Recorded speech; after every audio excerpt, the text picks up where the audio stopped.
Hey guys, how's it going? Alex Scott here with Consordini.com. Thank you so much for checking out another one of our super cool studio gear reviews. Today we are taking a look at a couple of very, very cool plugins from a company called Tritik. Now, Tritik got in touch with us a couple of months ago and said, hey, we've seen some of your other plugin reviews. We thought that they were really cool and we would love for you guys to take a look at some of our plugins. So they sent us over some licenses. Thank you very, very much to those guys for sending those over. I've had a great time checking them out. And today I'm going to introduce you guys to actually two of their plugins, but it's really a free version and then the premium version of one plugin called Krush. Okay, now Krush is very, very interesting. As its name might imply, it is a bit crusher, but it's actually a lot more than that. It is kind of designed as an all-in-one saturation, drive, distortion, bit crushing, just kind of an audio destruction tool that has a couple really cool kind of tricks up its sleeve. So diving straight into it here, this is the free version, which is just called Krush, okay? And you can get this on their website. You can check out the description below for a link to the plugin, and you guys can go download this version and check it out for yourself, see if it's something that you're into. It's a bit crusher, and we have a few basic controls for bit crushing here, but it is also a lot more than that. We've got this drive control right here, which is kind of a transformer-based saturation or distortion. At least it sounds that way to me, more kind of transformer or tube. Definitely sounds like it's more analog and not like a digital distortion of any kind. Then we have, of course, bit crushing and downsampling, which this is going to reduce your bit rate. This is going to reduce your sample rate and get more of a traditional bit crush sound. Then we have this filter section here, which is not totally crazy. We have low pass and a high pass filter. We have adjustable frequency, adjustable resonance. Then we have wet dry control and kind of master, enable, and disable for both wet and dry, which is all well and good. Where Krush gets really interesting and where I see some very, very cool potential with it is down here in this modulation section, okay? So down here, we're able to actually modulate some of these distortion and bit crushing things. So we have two options. We can do free time, where we set our LFO rate just by hertz, kind of like a traditional LFO, or of course we can sync within our DAW. So here in this section, I've just got this kind of lo-fi jazzy hip hop tune pulled up. It's at 84 BPM. So obviously when we hit sync, this locks us in to subdivisions of our global tempo. Very, very cool and very, very handy. We've got 4 different modulation shapes: sine wave, square wave, a triangle wave, and then kind of a randomize setting here.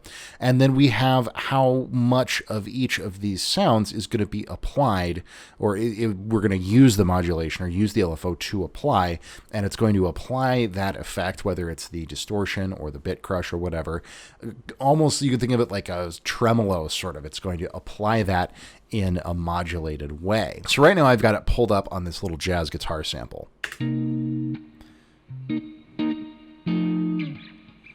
So that's the guitar playing. You know, we've got it running through amplitude right now for just some basic distortion. And first of all, let's just hear some of these basic, just kind of how it sounds before we start getting into the modulation. So here's the drive.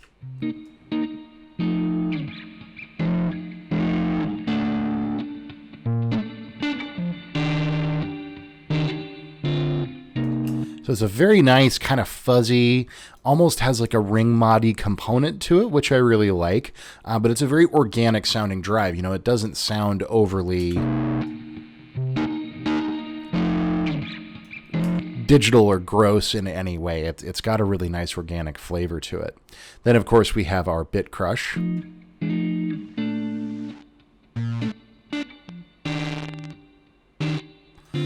And this is all, by the way, 50-50 wet dry. So if we take away the dry signal,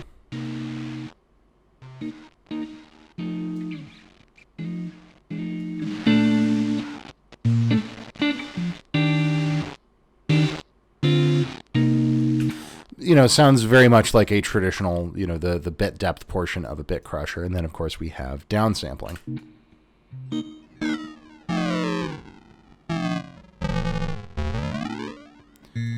Which is all, again, these two items are really what you expect to get when you think of a bit crusher. And they sound really good.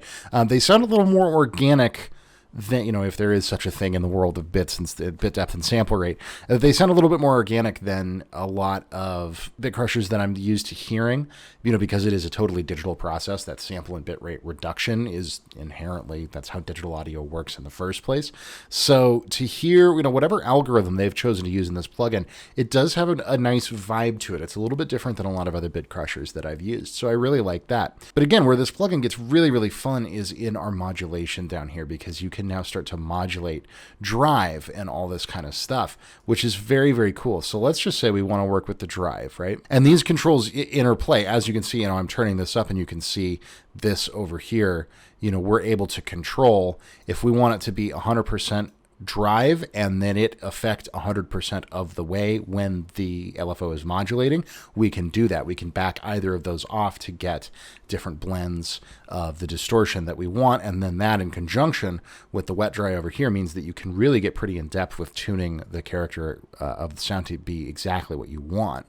So again, just the guitar on its own here, and then when we bring in this synced distortion,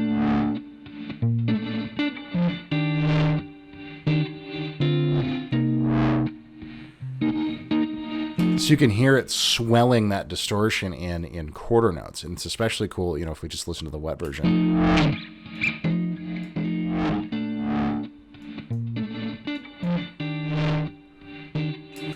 Now we can do, of course, the same thing with Bit Crush. We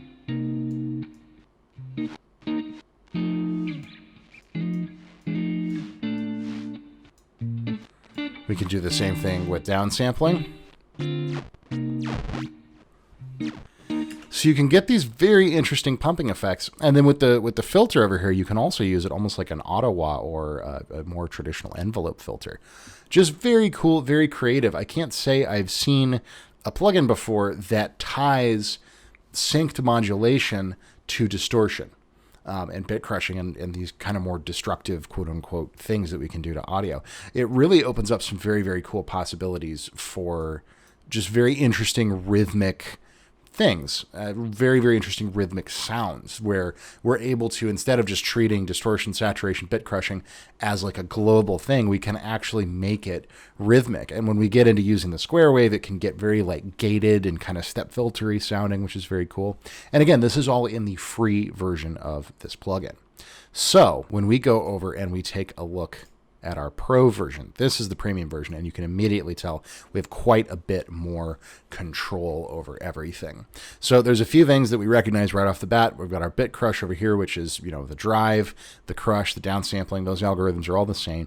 Filter algorithm is mostly the same. However, now we have an input and an output filter. Okay, so it's treating the input and output stages of the plugin separately. And instead of just high and low pass, we now have a band pass, and we have a comb filter option on each of those. Frequency and resonance again. We also have a wave crush, which this kind of is a wave folding type thing. If you've ever seen like pulse width modulation on a synthesizer or wave folding functions on modular, like West Coast modular style synths, this gets into some of that stuff, where it's, it's, for lack of a better term, folding or crushing or just modulating the waves in a slightly different way. And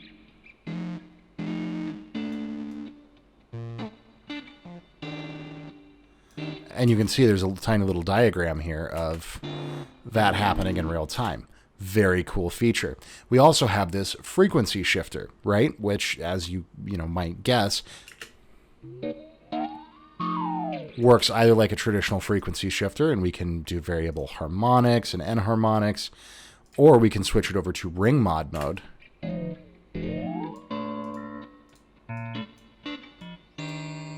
And do some more complex ring modulation, which is very, very cool. So now we have a few more kind of modules or little sections within the plugins, but we also have a ton more control in how those interact. So first of all, we have this macros up here section, which this is a great feature for performance. So you can drag any one of these macro controls to any of these given controls. You can see it lights up with a little box, and that's going to assign that macro. So if I want to just be able to control with one knob, drive and crush, and let's say the PWM of my wave crush section, I can drag macro 1 to those, and use just this one knob, and everything is of course MIDI assignable in this. So, again, for performance, for guys who are like performing live on a MIDI controller, maybe doing live EDM or something like that, it's awesome that you can assign a macro and then map that to a knob and just have one knob that controls multiple parameters. Very, very handy, especially in a plugin like this that's really in depth. Even cooler, I think, is that we can actually rename these macros to whatever we want, which is very cool. So, again, for anybody doing performance, very handy feature. But beyond that, we now have these modulators down here, and as you can see, this modulation section is way more full-featured. We have almost a whole modulation matrix after a fashion, where we can assign different types of modulation to all different kinds of things. So we have 2 different sequencers. We have a more traditional like envelope style. We have 3 different LFOs, which can all be set to different shapes. We can do them free time again, set by hertz, synchronized, set according to our global BPM. We have the same 4 basic shapes, but then we also have 2 different sawtooth shapes, which is great. And then we even have a phase differentiator here. If you're doing 2 different LFOs, or if you're using the LFO on multiple different sources, you can adjust the phase of the LFO so that it's adjusting the ring mod and wave crush, let's say, at the same time or opposite each other, or you can offset those. So you can really get crazily deep in here, which is kind of nuts. And you can even go as far as assigning these modulators to macros. So we could grab our LFO here. We say LFO 1 target. We can do a macro, and we could use, again, a synced modulation shape of a square wave, and then we could assign our macro to a bunch of stuff, and it'll actually modulate that macro, in turn modulating everything else. Well, then we could assign something else to this LFO1 and use this phase correlation deal to offset it. I mean, the possibilities really just kind of get insane here, which is really, really, really cool. So if you enjoy this kind of stuff, if you find yourself using bit crushers and distortion a lot, I think that this is a really, really great plugin. And especially, again, if you're doing performance stuff and it seems like these macros would be useful to you, this could be a very, very cool deal. Now, we do, of course, have plenty of presets here. We can either browse presets within the window here, or, I'm in Studio One, and it does open up all the presets within the Studio One wrapper window. And we can just hear a few of them here. So Cheap Toy, this is, again, we've just got it on this guitar.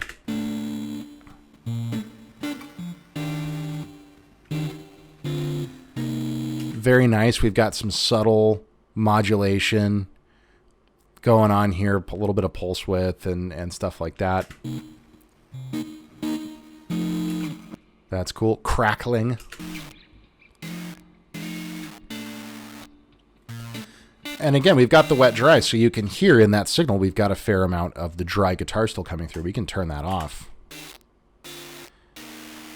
and really take advantage of the full character of the sound. Creak. Dark, here's dark matter. Very dark. Some of them sound nice blended. Some of them sound nice on their own. It's really up to you how you want to use it. But we do have a ton of included effects, which is really, really nice. Again, I always say when I'm talking about plugins, I love it when manufacturers include some really well thought out presets. I don't always rely on them. I kind of go 50-50, where sometimes I'm using presets, sometimes I'm not. I usually will use a preset as a starting point and then tweak it to my own personal taste. But it's just always nice to have them there. I would always rather have some presets and not need them than really, have a super complex plugin that I am not 1,000% sure how to get into using and have no presets to kind of show me the ropes, so to speak. So this is very, very nice. Now, one last thing that I want to talk about here is the fact that we can actually grab these 3 modules, our bit crusher, our frequency shifter, and our wave crusher, and reorder them, which is a really, really nice feature. So if we want to do our bit crushing first, we can put that first, then that's going to go into the wave crusher, then into the frequency shifter. Whereas if we want the frequency shifter to be first, it's that easy. We also have individual wet dry controls for each of these sort of little modules here, which is really, really nice. So we can have just a touch of bit crusher at the beginning, going into a full bore frequency shifter, and then about 50-50 on the wave crusher. You know, the customizability that they've got going on here is really, really impressive. And even more than that, it really does just sound great, you know, and there's a lot of room for creativity in here that I just think is really, really nice. Now, the only thing that I thought to myself while getting to know this plugin, and the free version as well, you know, that one I understand a little bit more, but I do wish that we had a little bit more in the way of playing with the character of this drive. So I know a lot of times you'll see drive in bit crushers, and it can, you know, it has to do with how hard it's driving the converter, right? Because any bit crusher is basically just simulating a to D converter, and then that's where you're doing this downsampling and bit crushing, is you're reducing the bit depth and the sample rate of the audio. That's what's giving you the effect. And the harder you drive an A to D or D to A chip, it's going to have its own drive and distortion characteristics that sometimes sound more analog, sometimes sound more digital. It really depends on the chip itself. But I do just kind of wish that we had a few more options with this drive. I wish that, you know, maybe there were a few selectable modes, for instance, where you could have converter drive, which is, I think, more or less what it's doing right now, and then maybe a transformer drive or a tube drive, or, you know, something like that, where we can just vary the characteristic of it a little bit. Because what I see in this plugin is that there's a lot of kind of digital destruction stuff going on, where we've got the bit crush, we've got the wave modulation, we've got the frequency shifting. That's all great, but more analog style distortion is really, really nice too, and analog style saturation. And where this drive sits, I love the sound of it. I think it sounds really, really nice. It's got a very organic and natural feel to it. It doesn't feel gross and digital and really harsh like a lot of drive controls do in plugins. It feels really smooth and really, really natural. But that's great. I just kind of wish that we could play with that a little bit more. Now, other than that, I can't think of a single other thing that this plugin really needs. It looks really slick. It's very easy to understand. I mean, it took me maybe 10 minutes to get totally acquainted with the whole thing. It's very intuitively laid out. It's a lot of fun to use. It's very inspirational. It's very creative. And at the end of the day, that's really what we want in our tools, right? It's stuff that inspires us and drives us to create. So overall, I think it's awesome. I definitely think that it is worth the upgrade if it looks like the kind of plugin that you are interested in. Again, if you do a lot of distortion, a lot of bit crushing type stuff, these look like tools you'll use, especially in live performance. Because of these macros, I give it 2 thumbs up. We will include, again, all links to the plugin and, you know, current pricing and all that stuff down below. Definitely check it out. And again, thank you so much to the guys at Tritik for sending this over. I've had a great time using it, and I'm definitely going to work it into my workflow. But what do you guys think? Do you have other distortion, saturation, bit crushing, filtering, any plugins like this that you guys prefer to use? Please let me know your thoughts in the comments down below. I always appreciate hearing from you. Again, my name is Alex Scott with Consordini.com. If you have not subscribed yet, please do so. Click that notification bell to be kept up to date with our new videos, and we will see you in the next one.